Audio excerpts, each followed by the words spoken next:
দেখছেন টিভি9 বাংলা, রয়েছে আমি শুভজিৎ মিত্র। ফের বেআব্রু রাজ্যের পঙ্গু স্বাস্থ্য পরিস্থিতি। রায়গঞ্জ মেডিকেলে অমিল হুইল চেয়ার, স্ত্রীর কাঁধে চেপে সিটি স্ক্যান করাতে গেলেন স্বামী। ছবিটা একবার দেখুন। এই ছবি আমাদের রাজ্যের ছবি, এই ছবি রায়গঞ্জ মেডিকেল কলেজের ছবি। একটা মেডিকেল কলেজের এই ছবি দেখুন। স্ত্রীর কাঁধে চেপে সিটি স্ক্যান করাতে গেলেন স্বামী। ছবিটা একবার দেখুন। আশেপাশে যারা লাইন দিয়ে আছেন তারাও হতবাক, তারাও তাকিয়ে আছেন অবাক দৃষ্টিতে।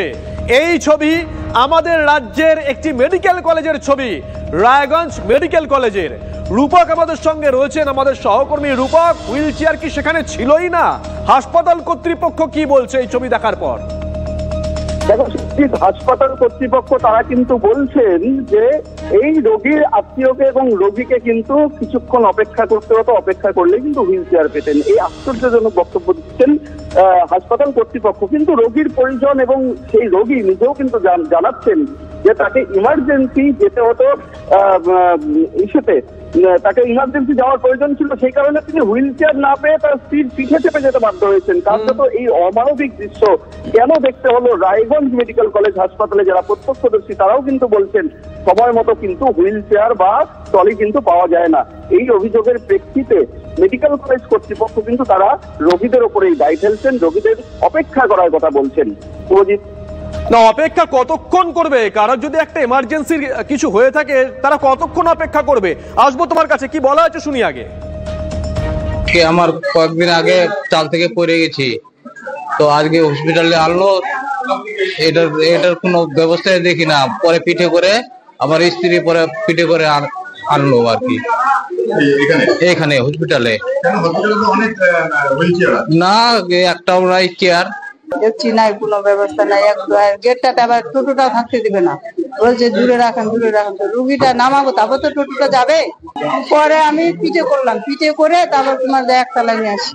হুইল চেয়ার সাফিসিয়েন্ট আছে, একটু ধৈর্য ধরে ওয়েট করলেই নিশ্চয়ই পাওয়া যেত। আমরা আবার দেখবো হুইল চেয়ার সাফিসিয়েন্ট স্টক করার ব্যবস্থা করব, কিন্তু হুইল চেয়ার এবং স্ট্রেচার ট্রলি সবসময় অ্যাভেলেবেল থাকে। রূপকের কাছে আবারও যাবো। রূপক, হাসপাতাল কর্তৃপক্ষ বলছে অ্যাভেলেবেল থাকে, তাহলে এই সময় কোথায় গেছিল? দেখো, কেউ তো শখে করে নিয়ে যাবে না, তাই না? একেবারেই তাই। এই হুইল চেয়ার কিন্তু যখন রোগীদের প্রয়োজন পড়ে বা ট্রলি যখন রোগীদের প্রয়োজন পড়ে তখন কিন্তু রোগীরা পান না। কার্যত মেডিকেল কলেজ কর্তৃপক্ষ তারা কিন্তু বলেন যে হুইল চেয়ার যথেষ্টই রয়েছে, রোগীদের কোনো সমস্যা হওয়ার কথা নয়। অথচ উল্লেখযোগ্য যেটা বিষয় তোমাকে বলবো, এই রায়গঞ্জ মেডিকেলের যে সুপার স্পেশালিটি বিল্ডিং, সেখান থেকে সিটি স্ক্যান। রূপক, একটু সঙ্গে থাকো। এই মুহূর্তে আমাদের সঙ্গে রয়েছেন ডক্টর সুভাষ সরকার, প্রাক্তন কেন্দ্রীয় মন্ত্রী, বিজেপি নেতা। ডক্টর সরকার, শুভজিৎ রয়েছি। ডক্টর সরকার, এই মুহূর্তে আমরা যে ছবি দেখাচ্ছি টিভি9 বাংলার পর্দায়, এটা রায়গঞ্জ মেডিকেল কলেজের ছবি। এটা রায়গঞ্জ মেডিকেল কলেজের ছবি, কোনো স্বাস্থ্য কেন্দ্রের ছবি নয়, যেখানে একজন স্ত্রী সিটি স্ক্যান করানোর জন্য তার স্বামীকে কাঁধে নিয়ে যাচ্ছে। হুইল চেয়ার পাচ্ছেন না তারা, বারবার বলেছেন। হাসপাতাল কর্তৃপক্ষ অবশ্য দাবি করেছে পর্যাপ্ত হুইল চেয়ার রয়েছে। স্বাস্থ্য ব্যবস্থা পশ্চিমবঙ্গের কঙ্কালসার এবং প্রাণহীন হয়ে গেছে। অনেক আগেই বিভিন্ন হাসপাতালে স্ট্রেচার, হুইল চেয়ার সবের অভাব, এবং সেগুলো ধরার লোকেরও অভাব। আবার ধরার লোক যদি থাকে, সেই ধরার লোকেরা তারা রুগী, এমনকি আমার কাছে এই রকম উদাহরণ এবং রেকর্ড আছে যে সেই হাসপাতালের ডাক্তার যখন অসুস্থ হয়ে ভর্তি হয়ে ছাড়া পাচ্ছেন বা যখন ভর্তি হচ্ছেন, সেই সময় দুটো সময়ই তার স্ট্রেচার ধরে তার কাছ থেকে পয়সা দাবি করেছে। এটা হচ্ছে পশ্চিমবঙ্গের, মানে এখন কাটমানি, পয়সা নেওয়া।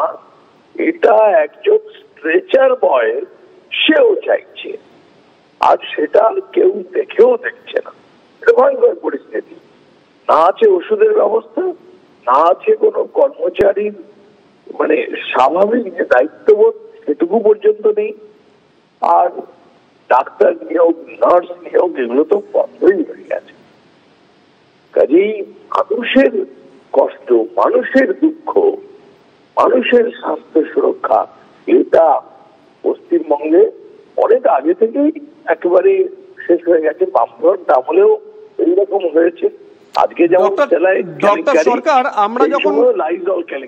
সরকার আমরা যখন এই ছবি তুলে ধরলাম, আমরা যখন প্রশ্ন করলাম, তখন সুপার বলছেন যে পর্যাপ্ত হুইল চেয়ার আছে, কিন্তু রোগীদেরকে ধৈর্য ধরতে হবে। একটু আপনি সঙ্গে থাকুন, সুপারের যুক্তিটা আরেকবার শোনায়, একটু সঙ্গে থাকুন প্লিজ।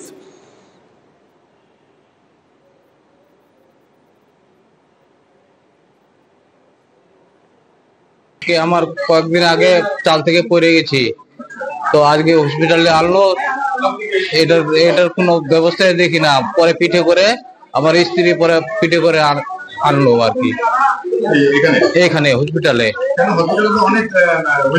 না একটাও নাই চেয়ার, দেখছি নাই কোনো ব্যবস্থা নাই। গেটটাতে আবার টোটোটা থাকতে দিবে না, বলছে দূরে রাখেন দূরে রাখেন। তো রুগীটা নামাবো, তারপর তো টোটোটা যাবে। পরে আমি পিঠে করলাম, পিঠে করে তারপর তোমার একতলায় নিয়ে আসি। হুইল চেয়ার সাফিসিয়েন্ট আছে, একটু ধৈর্য ধরে ওয়েট করলেই নিশ্চয়ই পাওয়া যেত। আমরা আবার দেখবো হুইল চেয়ার সাফিসিয়েন্ট স্টক করার ব্যবস্থা করব, কিন্তু হুইল চেয়ার এবং স্ট্রেচার ট্রলি সবসময় অ্যাভেলেবেল থাকে। ডক্টর সরকার, আপনি তো সুপারের বক্তব্য শুনলেন, এটা তো কোনো সিনেমার টিকিট কাটার লাইন নয় যে ধৈর্য ধরতে হবে। এটা হাসপাতালে গেছে একজন রোগী, তাকেও নাকি ওইখানে গিয়ে একটা হুইল চেয়ার পাওয়ার জন্য ধৈর্য ধরতে হবে। এটা অত্যন্ত হাস্যকর। উনি যা বললেন অত্যন্ত হাস্যকর।